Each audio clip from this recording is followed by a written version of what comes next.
दोस्तों, भारत और पाकिस्तान के बंटवारे के बाद पाकिस्तान के सामने उसकी सबसे मूलभूत प्रॉब्लम जो थी वो थी पानी की समस्या या फिर पानी की प्रॉब्लम। क्योंकि पानी के लिए पाकिस्तान का सबसे बड़ा सोर्स रहा है सिंधु नदी, जो कि तिब्बत में मानसरोवर झील के पास से पैदा होती है और वहां से होती हुई भारत जाती है और भारत से पाकिस्तान, और पाकिस्तान से वो अरब सागर में जाके गिर जाती है।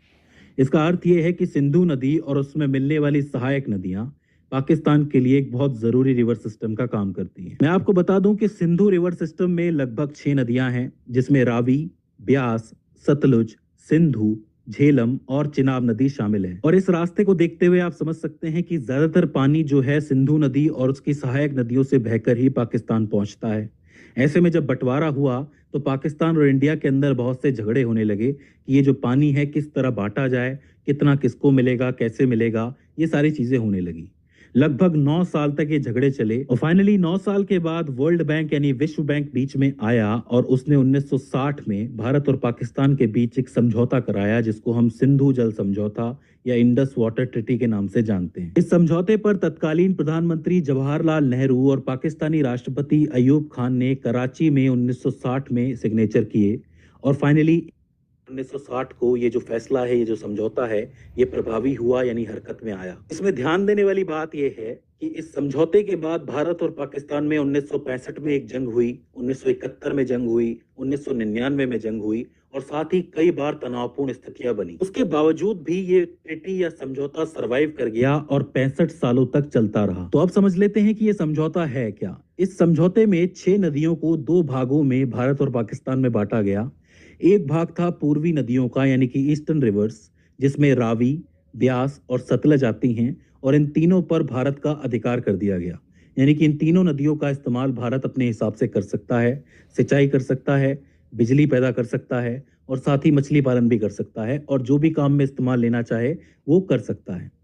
वहीं जो दूसरा हिस्सा था वो था पश्चिमी नदियों का यानी कि वेस्टर्न रिवर्स, जिसमें सिंधु यानी कि इंडस नदी, इसके अलावा झेलम और चिनाब नदी शामिल है। इन तीनों नदियों का ज्यादातर पानी जो था वो पाकिस्तान को दिया गया और भारत के जो अधिकार थे इन नदियों पे बहुत ज्यादा सीमित कर दिए गए।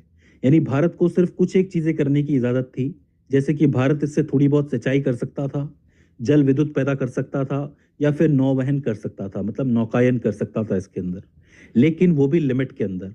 ज्यादा पानी भारत इसके अंदर से निकाल नहीं सकता था। अगर आप इस समझौते के कोर को समझने की कोशिश करें, मूल उद्देश्य को समझने की कोशिश करें, तो वो ये है कि पाकिस्तान को इस बात का डर था कि भारत के जो राज्य जहां से सिंधु नदी बह के आ रही है वो राज्य थोड़े से ऊंचे हैं और भारत कभी भी चाहे तो इस पानी को रोक सकता है, तो पानी की आपूर्ति रुक जाएगी।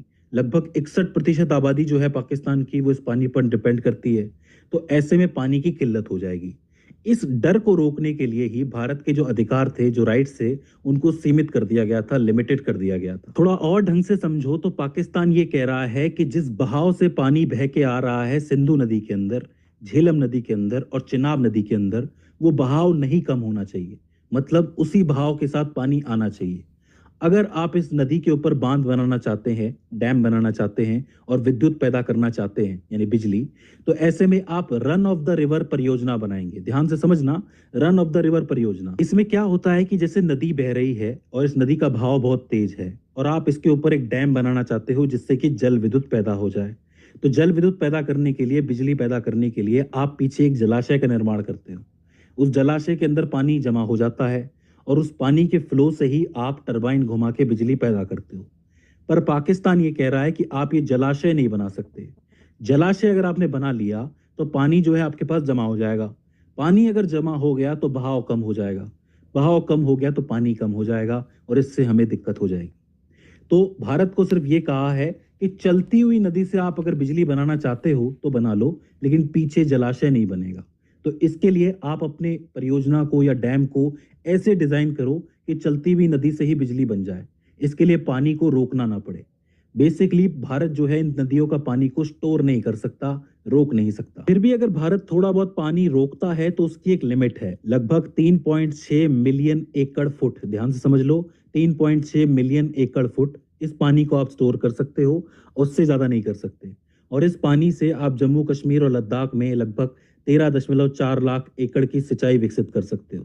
मैं आपको बता दूं कि वर्तमान में लगभग 6.42 लाख एकड़ सिंचाई क्षेत्र वहां पे विकसित कर दिया गया है, लेकिन फिर भी ये पानी बहुत कम है। इस बीच अगर भारत कोई ऐसी योजना बना देता है जिसके अंदर जल जो है स्टोर हो रहा है, पानी जो है स्टोर हो रहा है, तो उसमें पाकिस्तान को ये अधिकार है, ये राइट है कि वो भारत के ऊपर आपत्ति उठा सकता है, सवाल उठा सकता है और भारत को कोर्ट में लेके जा सकता है। ऐसी 2-3 महत्वपूर्ण परियोजनाएं हैं जिस पर पाकिस्तान पहले आपत्ति उठा चुका है, जिसमें आता है सलाल हाइड्रो इलेक्ट्रिक प्रोजेक्ट।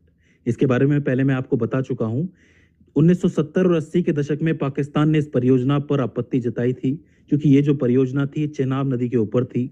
उनका कहना यह था कि अगर आप चेनाब पे ये परियोजना बनाओगे तो चेनाब का बहाव कम हो जाएगा। इस चक्कर में आपत्ति उठाई गई और शिकायत दर्ज की गई। हालांकि भारत ने डिजाइन में थोड़े से संशोधन किए और परियोजना 1987 में पूरी हो गई। इसी तरह आता है Kishan Ganga hydro electric project. ये जो है जम्मू कश्मीर के बांदीपोरा जिले के अंदर बनाई जानी थी।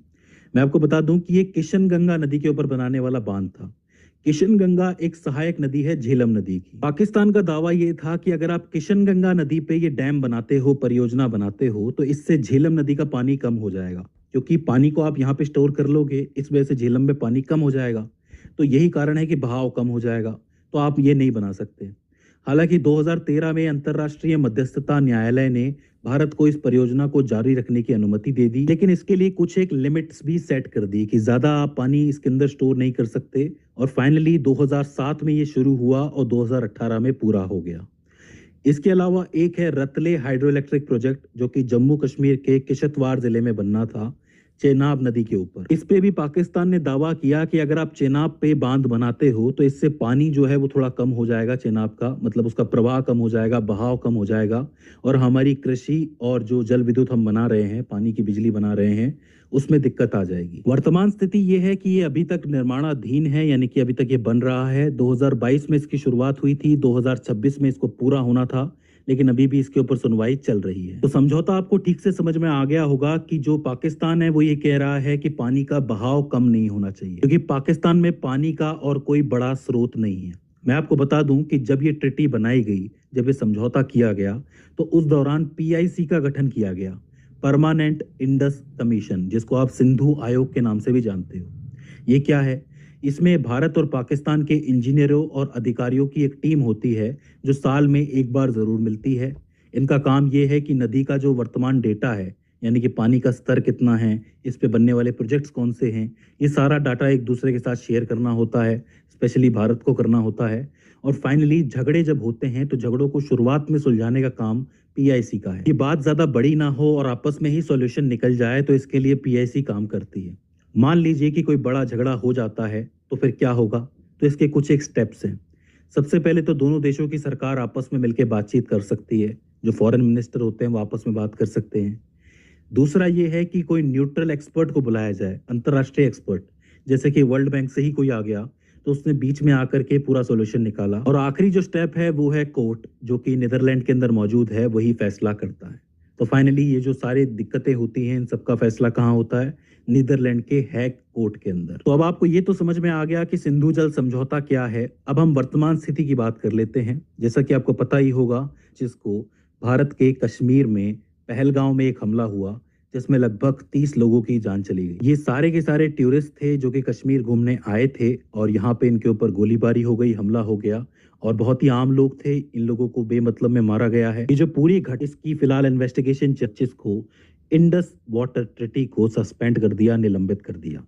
तो ये है आज की वर्तमान स्थिति। अब